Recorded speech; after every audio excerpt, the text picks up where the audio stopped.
Good morning, team. I hope you're having an amazing day. Today, I'm going to talk about one of my favorite topics, health and wellness. I want to share with you my top 5 health hacks, things that I do to feel great vitality and energy consistently throughout the year. There's one little caveat to this episode, though. These aren't health hacks at all. In fact, there's nothing hack-like about any of this stuff that I'm going to talk to you about. They are simply health habits that I've been doing consistently for many, many, many years. And that has allowed me to sustain great energy, to feel strong in my body and clear in my mind. I'm in the health world. I spend most of my time, including my free time, learning about health or practicing health and wellness habits. It is my absolute passion. It is. It is the thing that I am most excited about, that I will freely go and watch webinars on. It is just my absolute passion in life. I love it. I wouldn't have it any other way. But what I can acknowledge is there's a lot of information that trends in the world about how to hack your health. And I'm going to be honest and tell you that a lot of it is actually really fun to learn about. It is. Like, to me, it's super interesting. I care about this stuff. I love learning about it. But the question is, does it really move the needle? Is it really the stuff that makes the big difference for your health? Usually not. And here's why. It's actually not because these health hacks are bullshit. It's not. In fact, a lot of the health hacks that trend are useful, and there is some merit to them. The problem is that they're too hyper-focused, and people get just lost in the minutia of health rather than focusing on the broad topics and the broader buckets that actually make a difference for people. I mean, don't get me wrong. I love the tech that's available to us now. I love the Oura rings. I love the CGMs, the continuous glucose monitors. I love the data that you can track on Garmin and Fitbit and all these, Apple Watches and all these things. I love it all. It's so fun. I mean, I love the different therapies: sauna, cold plunge, infrared therapy, red light, fascial release techniques, nootropics, all the things. I think it's so exciting. All these tools and all these strategies, those hacks, they do have a place and a purpose. They do. I think that this is valuable information. But here's the thing. Most people don't need hacks. They need habits. People don't need hacks. Most people need habits. They need foundational information. They need to look at the big buckets and practice those behaviors that support those big buckets and do them consistently. I mean, holy crap, we are missing the forest for the trees here, team. So many of the conversations that you're hearing around health, even on podcasts and on social media posts and all of the stuff that is out there right now, they're so specific. They're so niche, and people are just getting lost in the tiny details here. I was reading a post recently where they were talking about, don't put bananas in your smoothie for, this XYZ reasons. And all the comments, people were so stressed out. They're like, are you seriously, are we getting lost in minutia about putting bananas in our smoothies and how this is going to affect our health? And you can tell that people are frustrated. And I don't blame them. There's just, it's overwhelming how much information is out there and how many studies are being put out into the world as if, those are the big, big needle movers. And so I get it. I work with patients every day, and a lot of people are really frustrated around this stuff. So that's why I feel moved to talk about these health habits that we're going to discuss today, because I really think that we're missing the big agenda here. And truthfully, these hacks that everyone's talking about, they don't make a huge change for people unless you have a solid foundation in place already, a solid foundation for health to stand on. And the bottom line is, most people don't have that foundation. So I titled this podcast my top 5 health hacks, because people are all jacked up about hacks. They really want to hack their health, but it's really just my top 5 health habits. And before I get into those, I just want to give a little disclaimer here and tell you that I will always assume that you as the listener are capable of critical thinking, that you are resourceful, you're open to understanding nuance. I will assume that you are aware that there is so much gray area in every topic, but especially around health. There's just so much gray area. There's very rarely black and white truth around health. And I say that confidently as a person who's been practicing Chinese medicine and seeing patients for 15 years and studying medicine for 20 years. I started my formal training in 2006, I think. And I've had over 45,000 patient encounters in the last 15 years practicing. I've seen a lot of things that have challenged any black and white thinking or truths that I might have had before. And so I don't take these conversations about health lightly. I make sure that I know what I'm talking about before I say anything about this particular subject, because I just feel like there's a lot of responsibility to be informed and accurate when you are in a health field. I have a master's degree in traditional Chinese medicine and acupuncture. I've had extensive training in nutrition and supplements, nutraceuticals, and Western herbs. I've had training in kinesiology, muscle testing, shiatsu Japanese massage, Tuina Chinese massage, qigong. I mean, just on and on. I've taught fitness for 10 years. I've had certifications in multiple modalities and formats in fitness. My life and my career are dedicated to the pursuit of health, truly, and helping people heal in various ways, whatever ways are accessible to them. It is just absolutely what I was meant to do and what I'm here on this earth for, and the way that I choose to be of service in the world. And that is why I can confidently say that there is a lot of gray area in the health and wellness space. And there's very rarely a one size fits all model for anything when it comes to health. Everyone comes to the table with a unique set of health circumstances. They do. Everyone is different. Freedom of health, freedom to choose what is right for our body, it's at the top of my values list because I know and I've seen that not everyone responds to the same therapies or the same behaviors in the same way. That being said, my little disclaimer to you all, there are some pretty universal guidelines and great health habits that you can follow that are really practical. A lot of this stuff is common sense. It's just not always common practice. So I'm going to break down the 5 most valuable habits for me in my life. And the first one is exercise.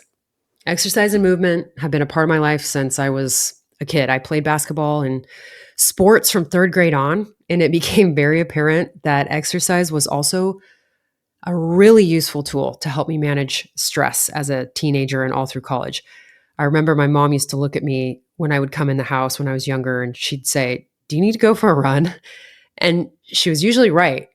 I did need to go for a run. I needed to move. And so I would, and I would immediately feel better after I got home. So I made that connection very early on in my life. Exercise equaled better mental health for me. I'm 42 now, so I can look back and I can see and acknowledge that there have been many different seasons of exercise in my life, but it's always been a consistent part of my routine. You hear me talk about consistency all the time, I know. And aside from vacations and a couple of knee surgeries that I've had, I don't go longer than 2 days without a workout. I really don't. If it's not a vacation, if it's not an injury, I don't go longer than 2 days. It's a non-negotiable for me because I know that I won't feel good if I don't move my body. And I know that it can be a hard habit to keep if you fall off the train. It's one of my most valued routines. It's very grounding for me. It helps me with my busy brain. It helps with my confidence and my energy. Absolutely. I happen to like to train hard and I like to have goals around fitness, but I don't think that's a requirement. Any exercise and movement routine is going to give you massive physical and mental health benefits. When you feel strong physically, you also feel stronger mentally and emotionally. The neurochemicals that are released during and after exercise, they are so beneficial. And the impacts of having a good amount of muscle tissue on you, priceless, absolutely priceless. Strength training is probably my main focus during this season of my life now, but I also prioritize HIIT workouts, some cardio, and a lot more mobility work, especially now that I'm in my 40s and I really want to be able to move well throughout the world. The second health habit is eating in a way that's healthy for me. And I know that there are so many different diets and eating plans out there in the world. I actually spend quite a bit of time and energy learning about nutrition and coaching people on health and nutrition, so I get it. And the reality is there is no one size fits all model for people. After years of working with people, I've just seen too much to know that not every eating plan works for every person. It doesn't. I've tried a lot of different things myself. I followed a lot of different trends. And after 20 plus years of experimenting with eating plans and diets and nutrition, I finally feel like I've found my groove for myself. I don't like to tell people what to eat because the truth is what works for me, it might not work for you. Everyone has their own unique set of health circumstances, like I said. And so I'm not going to, sit here and tell you you should eat this much of protein and you should eat this much. I don't do that. But there are some simple guidelines that I follow, and I'll share those. I try to eat single ingredient whole foods most of the time. I truly avoid processed foods as much as possible. Any foods with artificial flavoring, chemicals, artificial sweeteners, food dyes, anything ultra refined.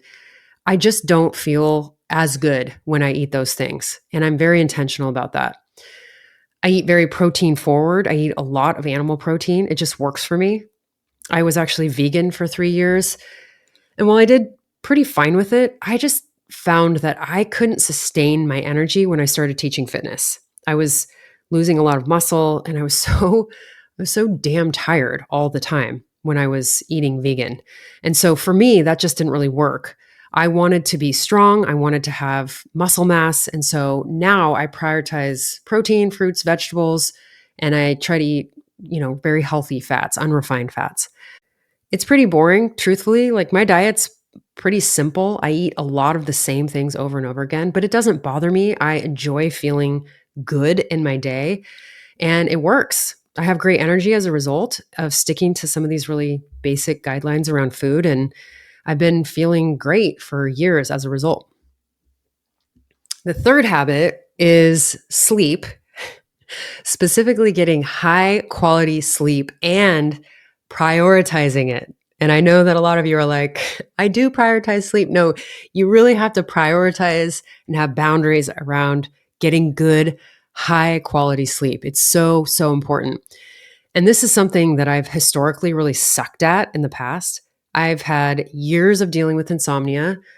Frankly, just staying up too late. That was a big thing for me and not getting enough hours of sleep. But as I've dialed it in, I've seen such huge increases to my energy and my mental clarity that now it's just not something that I'm willing to sacrifice much anymore. My actual true hack, the thing that could be considered a hack around sleep, and my wife is going to give me so much crap about this, it's using mouth tape. And I tell all my patients about this. I've been mouth taping for the past 4 years. I'm sure you've heard of it before. It's become quite the controversial trend on the internet.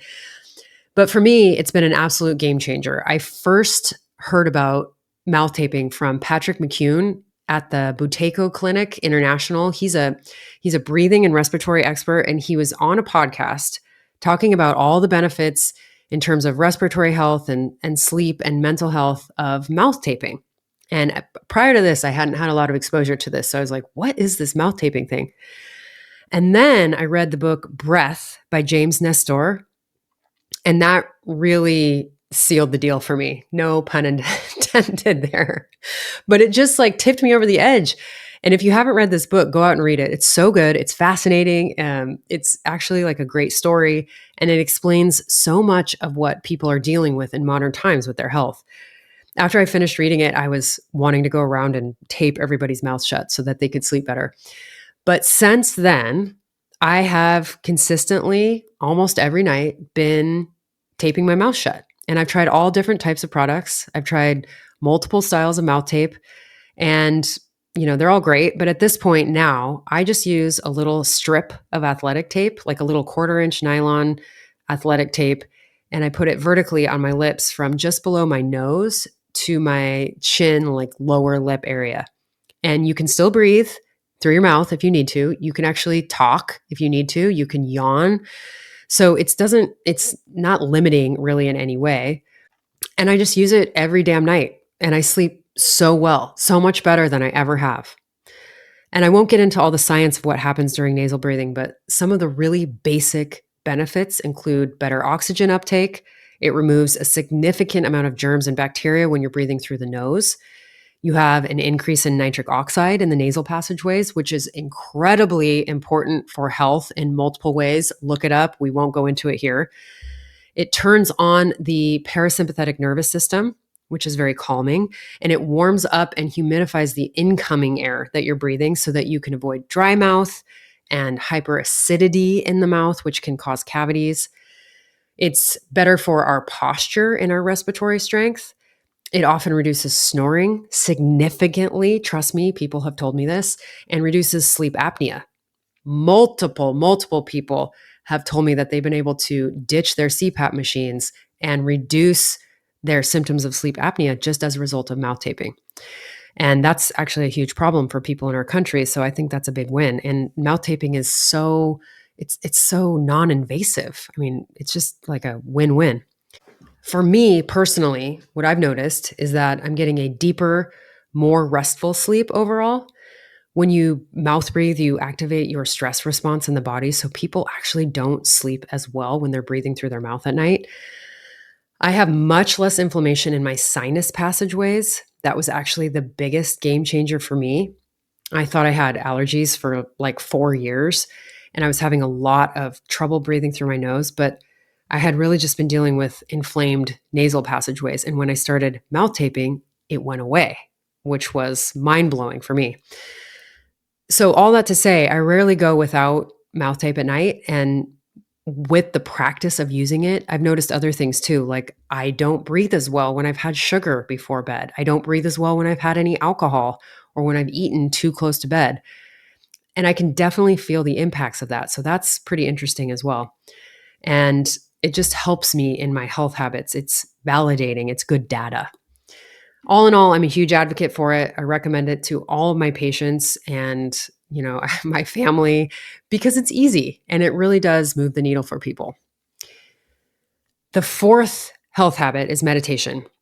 This is another one that historically I've really sucked at. I've had a lot of different meditation teachers and mentors since 2009 when I was in graduate school. But I didn't really get serious about this habit until probably 2018 when my wife was going through her breast cancer treatment. I needed a consistent habit to help me regulate my nervous system and control my stress. And I think at that time it just clicked for me. Since then, I've made it a consistent practice in my life. And to be honest, I consider myself kind of a civilian meditator. There's nothing really special that I'm doing. I don't have a lot of specific training. And I haven't attended a ton of workshops or retreats or anything like that.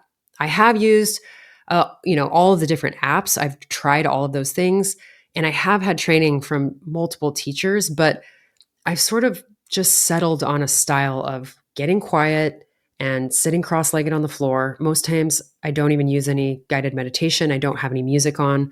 I just listen to the white noise in the background, and I focus on my breath. And I notice that my mind wanders. People often say to me, I can't meditate because I can't calm my brain down. Yeah, I know, I can't either, but that's part of the practice. Your mind wanders and then you bring it back to your breath. And I usually meditate for 10 to 20 minutes, depending on the day. And the biggest thing that I've noticed, and what I tell other people when they ask me, is that meditation makes me a much more efficient version of myself. I can't actually afford to not meditate anymore because when I do, I have more clarity. I get through my tasks more quickly, and I feel so much more regulated in my body. And I've come to realize that's actually a really fantastic feeling. I realized that the reason that I say that I can't meditate in the past, all the things that I've said, like I don't have enough time or I have too much to do, and all those things, those are the very reasons why I actually need to meditate. Because you're just so much better on the other side. It helps me get into a place of loving kindness, of gratitude, and I'm able to just feel more energized and more positive overall. I'm also able to let go of things more easily, which is a huge one for me because I've always struggled with, ruminating and feeling hypercritical of myself. So when I talk to people about meditation, they'll often say to me, "Oh, it's intimidating. I don't know how to do it. I don't think I can." I'm here to tell you that if I can do it, you can do it. no doubt. And if you stick to it long enough, you'll start to see that not only are the benefits undeniable, you can't afford to not do it anymore. The fifth and final health habit for me is having a supplement regimen. And I don't think that supplements and herbs are a magic bullet of any kind. Don't get me wrong. I never look at them as a substitute for whole foods or cure-all for anything like that. But what we need to acknowledge is that in this country, we have a nutrient gap. We do. It's spurred on by decreasing quality of our soils, decreasing quality of our food, the fact that a lot of people live in food deserts, and just overall, we are not getting the same amount of nutrients and vitamins and minerals in food that we once did because of processing and, general agricultural practices. We just don't. And I've been studying supplements and herbs for 2 decades. I have a master's degree in Chinese herbal medicine. I regularly use products as part of treatment plans for my patients. I don't say any of this lightly. I've been experimenting with my own personal protocol since I was a teenager. My mom and my grandma were kind of ahead of their time, and we were always using nutrition as a form of medicine. So I cycle different supplements often, depending on the season in my life and what's going on. And I have some basics that I use most of the time, some foundational support. And I use Chinese herbs and Western herbs all the time for immune support and cognitive support and support for my stress response system. I strongly believe that nutrition can be very healing. And when we have enough of the right micronutrients and the vitamins and minerals, our body functions well. There's so much more that I could say about each one of these habits. They could all be their own individual episodes, but I just wanted to give you a snippet into what works well for me and for most people. Again, I don't take this conversation or this topic lightly in any way. I recognize the nuance around it and the fact that anywhere you look, guys, you can find a conflicting opinion about something. I see it. I've been in that frustrating wash cycle of all of that. I think in general, a good rule of thumb is to look at and emulate the people in your life who have great energy, who have vitality, who have healthy looking skin and eyes and a calm nervous system. And they can often point you in the direction of some really solid health habits behind those behaviors. I hope this conversation spurred on some of your own insights and thoughts about your health habits. Maybe it has you thinking about moving in some new directions, maybe creating some new routines that might serve you. It is truly my goal for everyone to thrive. I want people to experience 10 out of 10 health. I really do. Because it's all about having great energy. And we can't have great energy if we don't have a great foundation to stand on with our health. You'll hear me say that again and again and again. Our health is everything. Without it, nothing else really matters. So take what feels helpful and leave the rest. And thank you for listening today. And thank you for being ready to impact. Thanks for listening to Impact Ready. I hope today's episode inspired you to own your impact and recognize that you are powerful. By elevating our energy and awareness, we can create exponential change in this life. If you enjoyed today's insights, share them with a friend and subscribe to the show for more. I truly appreciate you. Thanks again for being here.